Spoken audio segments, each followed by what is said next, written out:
Hello, my name is Shane. I want to start an initiative called New Center.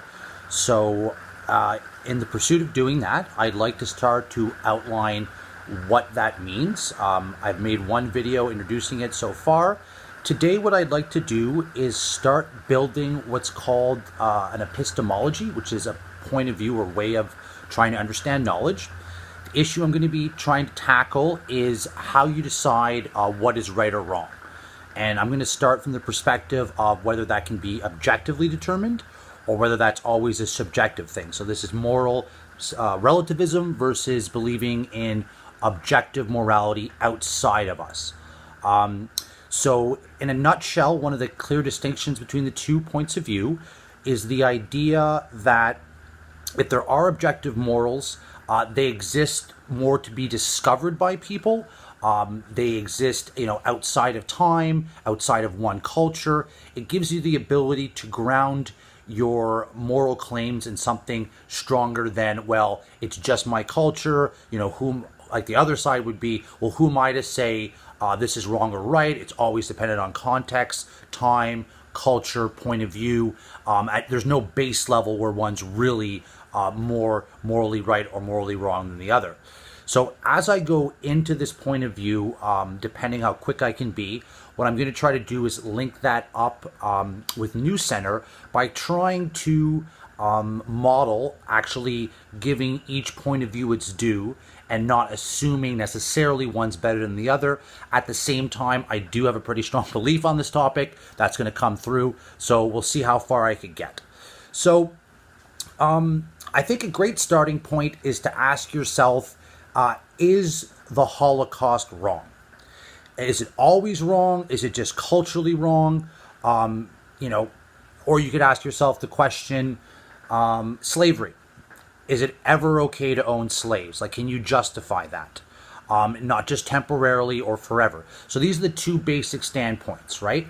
So if you want to try to, what I'll start with. So I would put forward first, here's a big problem for any moral relativist. You're really going to have a hard time making an argument that in any way, shape, or form the Holocaust is okay. That's a really hard place to stand. Now, you could do it. The best I think you could do is you could say for any moral relativist claim, it's like, well, look, maybe at some level you could conceivably figure out whether something's morally true or morally wrong in an objective sense, but perhaps you'll never have enough information. It's too complicated. There's always too much nuance. So you could say, okay, maybe even if I'm going to concede the Holocaust is always wrong, if we actually start getting down to day-to-day problems, to call yourself anything besides a moral relativist gets silly because, who am I to say that, the burqa is wrong or right? Who am I to say that, if you're a tribe in the Amazon where they practice infanticide, maybe they need to do that to survive, So you often see this kind of played out where, one of the contradictions might be within your own culture, you might be a little bit more like a morally objective person because in that confines you're willing to say, okay, it's progressivism all the way. We need all the rights for all the diversity. And then maybe you hop to a different culture in China or the Middle East and you're like, whoa. It's not my place to say the Western way is superior. That would be imperialistic. So I can't have that. On the objective side, when you want to try to ground your morality, and say, no, we can prove something to be wrong, you often can start with, like I said, something like the Holocaust and go, okay, so it's out there somewhere. We've identified this one point. Now our ability to move out from there and figure out exactly where the boundaries are, that might be the harder thing to do. Then you'll start running into problems like, what can you use to ground it? Now, one thing you might want to use to ground it is facts. This is where you would try to take evidence in the real world, which would be more like a scientific or an objective approach. Sometimes it's a materialist approach because if you're using facts, you're dealing by definition in the material world because every fact has to be by definition established by science, which means you have to establish from evidence, and your evidence is samples of things in the real world, of which you always have to come back to a physical thing, more or less in science. Now, the problem with trying to do that, this is a really big issue, That's why I'm actually going to put in the description below a link to Paul Vanderklay's video, where he actually kind of goes into how you can ground this, gets into it in a lot more philosophical depth. I'm just trying to do a first pass here today. So the problem with turning facts into a moral value is called the is-ought problem, because is what is, because science is descriptive. It describes reality, but by definition, it can't make a value judgment, because describing something objectively is by definition taking the value out of it. So without going into the best steel man, which would be a strong version of an argument as to how you could go from fact to value, which I do not think you can actually do, without really going through that, that would obviously be the best thing you could possibly do. If you could go pure evidence, pure objective evidence, and build up step by step by step that something's wrong, then that obviously would be the strongest way to put it, because you're using objective science to establish objective morality, right? Now, there's two answers to this problem, right? So there's a variety of ways you could try to ground this problem. So if you're going to try to say something's better than something else, why would you even want to do that? One of the reasons that I came to believe in objective morality is that I do believe a society that doesn't oppress women is just objectively better than one that does. I think ultimately you want to reach that no matter what. Now, I don't know if I should play devil's advocate on myself. Now, you could say that, in really desperate situations, maybe you got to cut corners with some of these things. Relativists might say, well, their whole culture is mixed in with this practice. Therefore, who are we to disentangle this complicated, nuanced web between a whole different things of customs? And to some extent, maybe you can make an argument as to why something might be permissible. But I think when you get right down to it, I think everybody wants to be able to say slavery, wrong. Genocide, wrong. Oppression of women, wrong. Like this is what we want to do. And having a want like that, wanting something to be morally better than something else for a purpose, science can't bring in that purpose. So now, this is really the key point that I want to make. Now, the original way I got myself out of this problem, in my opinion, was by deciding that you just need one axiomatic statement, or you need to take one leap of faith, and then you can build from there. Okay, because you can't objectively prove that life is better than non-life. This is the axiom I'm going to go with. But I think once you establish that life is better than non-life, okay, and I think that's kind of self-evident just from the nature of the universe.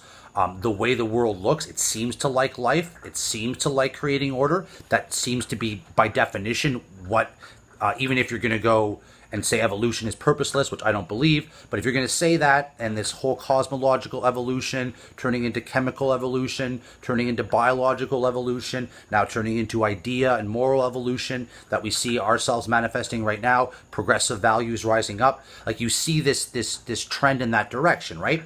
So I think you could make a pretty strong case that there's an intrinsic desire for life or progress. At least it appears that way. I would go further. But anyways, regardless of how you would go there, I still think I'm still willing to say that even if you could in theory prove it, which again, I don't really know if you could in a mathematical sense, this comes back to is-ought problem, facts to values. Even if you could prove that, what I want to argue is that once you take that first step and you say, okay, life is better than non-life, well, now you're kind of doing what a guy named Sam Harris does, which is he talks about the idea of human flourishing being a great thing. Sometimes you say well-being is what he uses. If you're more of a humanist, you might talk about, human rights being objectively the standard by which we should all go after. Across all cultures, the Declaration of Universal Human Rights, universal. So you could go to that. So my question to anybody watching this who's into this kind of stuff would be to what extent you think that you need this initial faith, because I think that's what you have to do. You have to make that initial faith jump to some presupposition, some axiom, some claim that you're just taking as a given. I think you have to do that. And I just don't really see, I can't imagine a pragmatic or utilitarian or instrumental, what other word you could use, convincing argument that you would argue against life itself. I just don't see how you could possibly argue for that. And I certainly want to be in a society that would buy into that. So maybe there's enough said there. Now, so yes. Now, some people also believe that the way you do this is you need the grounding to be God. In a future video, I might try to explain how I think you can get from this initial belief in life is good, and you can build that all the way up to God. Not going to even try to do that right here, but I'm interested to see if for any atheists who are out there, people who don't want to ground the morality in God, I'm very comfortable doing that. It's the decision I've made, progression over my time. But if you don't want to do that, I wonder if perhaps people who want to go from facts to values, who want to be pure objective, who only want to be evidence-based, maybe a middle ground would be something like just deciding existing is better than non-existing, life better than non-life. Because if you just take that one point on faith, you can kind of go from there, and then all you have to do is defend that position that life's better than not life, and that's the only thing you're really doing, let's say, in a non-objective sense. So yeah, and then just the final thing I'll say is a nod back to the relativist point of view. Something I believed for a long time is that, okay, so let's assume that you can now establish objective morality. Okay, so life's better than non-life. That means things that kill people needlessly are worse than things that don't. Things that needlessly deprive people of flourishing, life, liberty, pursuit of happiness, their human rights, whatever words you want to use for your given value structure. Anything that deprives you of that, to the extent that you can make a clear case that one system deprives less or one system enables more, then that would be your idea that this is your objective standard to measure things on. And where's I going with this? Oh, so the one conceit I will make to moral relativists, because in general I'm very, very leery of where moral relativism leads you, and the reason why is that your actions have repercussions. If something's morally wrong, it's going to hurt people. That really matters. And anything that kind of muddles that water needlessly makes it harder for us to discriminate between good actions, good systems, bad systems. This is a very dangerous path. So the one nod I will give to a relativist, and this is where I bring it back to the New Center thing, is it might not always be clear exactly what amount of freedom versus coordination is the best in an economic system, for instance. It might not be clear, exactly how much, deviant behavior you would allow, because at one point in time people would have made an argument, oh, well, if we allow homosexuality, it's going to destroy the family, it's going to destroy marriage, there's going to be all these knock-on effects, right? And at the time, it was kind of academic to a certain extent what would actually happen, right? I think you can make a pretty strong case that the sky has not fallen with the liberation of gay people that we're seeing today. So what I'm trying to say here is that I would encourage a little bit of humility for anybody who wants to believe in objective morality, in the sense that, at a very base level, things like the Holocaust, easy to get rid of, slavery, women's freedom, okay, redefining gender roles, well, you want to let some freedom there, even if you kind of really like them. But as you get down to the more nitty and gritty things, the more detailed things, like, should we really try to stop two people who are in love of the same gender can we really say that the objective morality is against that?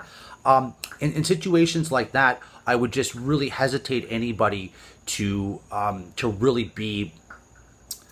the lack of humility and the certainty that might end up becoming your hubris by kind of going that far. So that's the basic layout of moral objectivity, moral relativism. And so what I hope I've achieved is I've shown that even if you're going to go the moral objective route, I think you can make the better case for that. You're going to need a standard anyways if you're going to be making any decisions. So to some extent, you're going to have a benchmark. There's a role for the moral relativist to remind people of the role, your culture, your context, your time, your uncertainty of information, the way all these things play into what's right and what's wrong. So you definitely want both people at the table to a certain extent, and and that's so that's the very first building block of the epistemology I'm going to make. I'm going to create what's called an ontological object, which is these ideas of good and bad, and I've shown how you can derive different versions of what that might look like and what you think the significance are, and that's going to be one of the base building blocks I'm going to try to use as I move forward into talking about. Once we can kind of have this metric to decide how we're going to pick what's better, what's worse, now we can move forward and start trying to build a bigger knowledge castle. So thank you very much if you've made it this far. As always, feel free to give as much direct feedback as possible down in the comments below. And furthermore, for anybody, for anybody who wants to at all, one of the main reasons I'm doing this is to try to foster more conversation. So if anybody would want to chat with me, I'm very open to do that in any kind of format that makes sense. So thank you again. Be good and God bless. Thank you.